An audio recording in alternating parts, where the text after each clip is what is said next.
আজকে আমি আলোচনা করব অন্যায় পথ ত্যাগ করা আপনি কি করে বুঝবেন।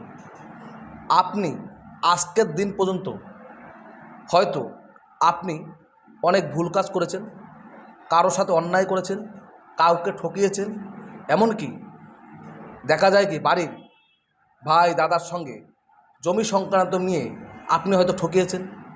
এমনও হতে পারে যে আপনি একজন রাজনৈতিকবিদ, দীর্ঘ কয়েক বছর রাজনৈতিক করেছেন, সেখান থেকে সরকারকে ফাঁকি দিয়ে, জনসাধারণকে ফাঁকি দিয়ে আপনি নিজের জায়গাটা করে নিয়েছেন এবং মানুষকে ঠকিয়েছেন।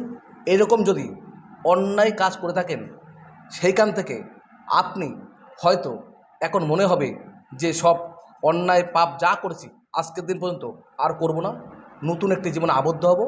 এই যে চিন্তাভাবনা আসবে, আপনি কি করে বুঝবেন?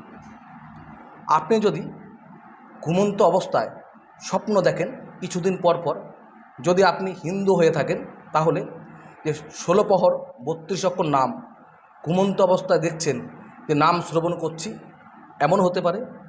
এছাড়া এমনও হতে পারে যে বৃন্দাবনে যেখানে নাম হচ্ছে সে আসরে বসে আছি, অনেক ভক্তের সমাগম, সে ভক্তদের সঙ্গে বসে নাম শ্রবণ করছি এবং সংসার ধর্ম সব মায়া মমতা ভুলে ভগবানের সাথে যুক্ত হয়ে গেছি, এরকম হতে পারে।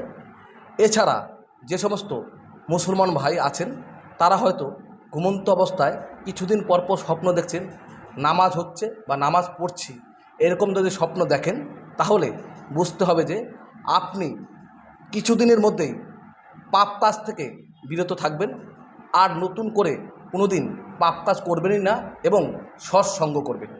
তো আজকের ভিডিওটি এই পর্যন্ত। যদি ভিডিওটি ভালো লাগে অবশ্যই আমার চ্যানেলটি সাবস্ক্রাইব করবে, লাইক করবে, কমেন্ট করবে, শেয়ার করবে। নমস্কার।